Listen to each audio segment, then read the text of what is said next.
All right, we've just got a couple of things that we've got to do. We've just got to finish this fence over here. The neighbour did it.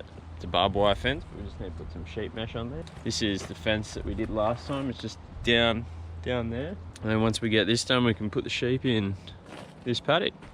All right, let's get into it.